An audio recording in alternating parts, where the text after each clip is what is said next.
Pierre et Jean utilisent eToro pour investir sur les marchés financiers. Pierre fait des recherches sur les opportunités d'investissement international. Jean fait des recherches pour savoir comment devenir sorcier de niveau 60. Pierre suit les flux d'actualité pour connaître les dernières infos du marché. Jean suit le flux d'actualité pour visionner les dernières vidéos de chats. Pierre dispose d'une liste de favoris pour les investissements prometteurs. Jean a également une liste de favoris. Alors comment se fait-il que Jean soit aussi bon investisseur que Pierre? C'est parce que Jean utilise la fonction CopyTrader d'eToro pour reproduire automatiquement l'activité de trading de Pierre. À chaque fois que Pierre accomplit un trade, Jean en a fait autant. Trader comme Pierre avec eToro, le leader mondial des plateformes de trading social.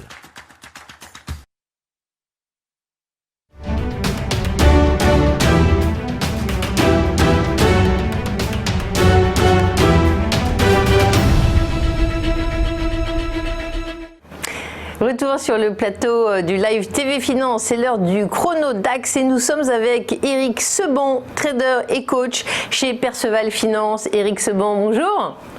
Bonjour Fabien. Alors, le DAX, il évolue à peu près comme le CAC 40. Aujourd'hui, on est autour des 1250 points. Quelle est votre lecture de l'évolution du marché allemand et puis qu'est-ce qui est possible? Quelles sont les options ouvertes?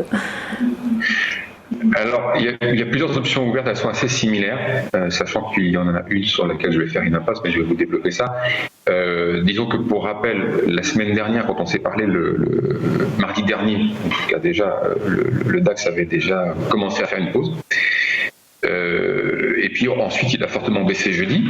Bon, très bien. Ensuite, vendredi, lundi et hier, il a rebondi, c'était anticipé, puisque je vous avais transmis un graphique dans lequel on pouvait lire ces options.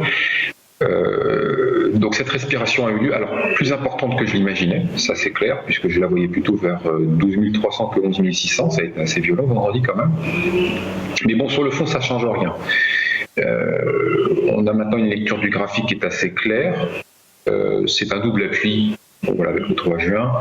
Et puis, on a toujours deux scénarios principaux qui sont assez similaires, comme ceux de la semaine dernière en définitive, mais simplement ajustés de l'amplitude de la baisse de la semaine dernière. Rien, pas grand-chose. Alors oui, sur le CAC, on a à peu près la même chose, on a un comportement assez similaire. Disons que pour détailler ces scénarios. Un bon point, Eric, c'est que vos prévisions ont été quasiment vérifiées. Hein, on n'a pas tous les jours des financiers qui ont leurs prévisions confirmées, donc je le précise en passant. Ah bon, d'accord, ok. Bon, alors, moi j'essaie de trouver, si vous voulez, dans les graphiques, puisqu'il n'y a que là que je peux trouver des informations fiables. Des informations qui me permettent de pouvoir anticiper des scénarios de manière à établir des plans pour pouvoir intervenir sur le marché. Je ne suis pas économiste, hein, moi je suis très modeste là-dessus. J'essaie juste d'apporter une lecture des graphiques. Sur le plan de l'économie, on voit bien ce qui se passe. Hein.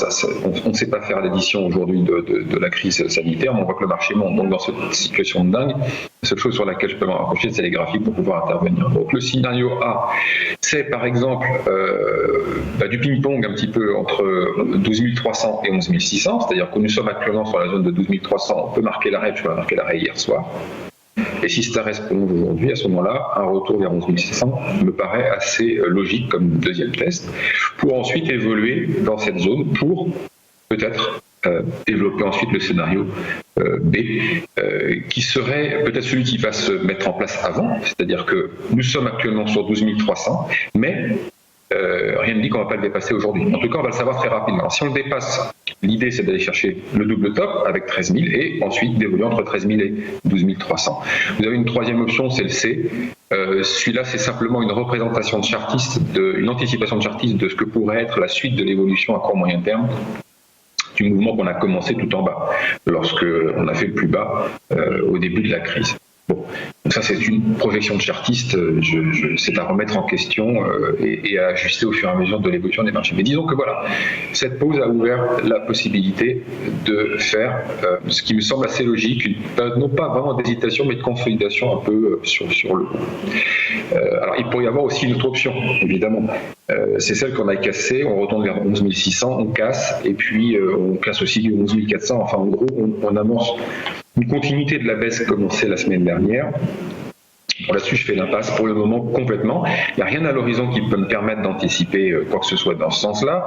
De plus, on le voit bien, les marchés ont un peu la tradition de baisser, donc je dirais que c'est pas vraiment un pari sur lequel je vais mettre un sens. Je préfère, pour l'heure en tout cas, accompagner le mouvement en cours, puisque bon, on a clairement un mouvement qui est haussier. La baisse de la semaine dernière, c'est juste une respiration, c'est assez classique. Et puis d'ailleurs, c'est souhaitable si on veut à nouveau si on veut consolider cette hausse, même si on peut se demander évidemment sur quoi elle repose, puisqu'elle repose évidemment sur pas grand-chose à part un peu et beaucoup de manipulation. Mais bon, enfin ça monte. Donc, on voit bien qu'aussi beaucoup de gérants ont essayé de rattraper un peu le train. C'était un peu contraint. J'en ai déjà parlé la semaine dernière. Ils sont contraints. Il faut qu'ils collent à la perf, il faut qu'ils investissent leur liquidité. Vous savez, de toute façon, on est face à des marchés. Aujourd'hui, les marchés financiers, c'est des outils de spéculation, principalement, de couverture également, mais surtout de spéculation. C'est plus le reflet de l'économie. On est complètement déconnecté. On le voit bien, les marchés montent. On est dans une situation totalement inédite. J'en veux pour s'il n'y avait qu'un seul élément à prendre en considération. Vous avez un marché qui a rebondi de façon phénoménale. On imaginait que ce serait un rebond technique et qu'on irait chercher certainement un double appui. C'est ce que les gens ont tous attendu, j'en doute pas une seconde, mais ça ne s'est pas produit. Et puis ensuite, il a fallu monter dans le train. Donc le marché monte parce qu'il y a des acheteurs de contrats, mais ce marché monte avec une volatilité qui monte aussi. Alors elle est à 30, c'est énorme. C'est une volatilité qu'on retrouve dans les marchés qui baissent en règle générale, pas dans les marchés qui montent. Alors la situation elle est inédite pour plein de raisons, celle-ci en est une. Et donc par conséquent, lorsqu'on veut intervenir dans ces marchés très particuliers, dans cette situation inédite encore une fois, les marchés particuliers, on en a vu, mais là, c'est vraiment très particulier. Il faut s'attendre à tout. Voilà. Déjà, ça, c'est le principe de base. Et se dire que si j'ai devant les yeux un marché qui monte, je vais essayer d'en prendre un bout à chaque fois qu'il va retracer, se replier un peu, pour essayer d'accompagner, sans viser la lune évidemment, mais en tout cas essayer d'accompagner plutôt que de shorter, parce qu'évidemment, vous le voyez bien, tous ceux qui ont shorté pendant la hausse, ils se sont retrouvés à l'envers à un moment ou à un autre. Certainement également que la semaine dernière, ils ont peut-être eu une porte de sortie pour certains, mais voilà, les vendeurs à découvert qui sont obligés de sortir du marché parce que c'est comme ça fait trop mal, ce sont des gens qui achètent, donc par conséquent qui abondent au flux acheteur et donc entraînent l'accélération des mouvements haussiers. C'est la même chose à l'inverse, quand vous avez trop d'acheteurs et que ça baisse. Alors, comment intervenir? Moi, de toute façon, je pense que dans un marché comme ça, à partir du moment où il faut complètement prévoir que tout peut se passer, il faut adopter un comportement, il faut s'y tenir. Moi, le mien, c'est toujours le même.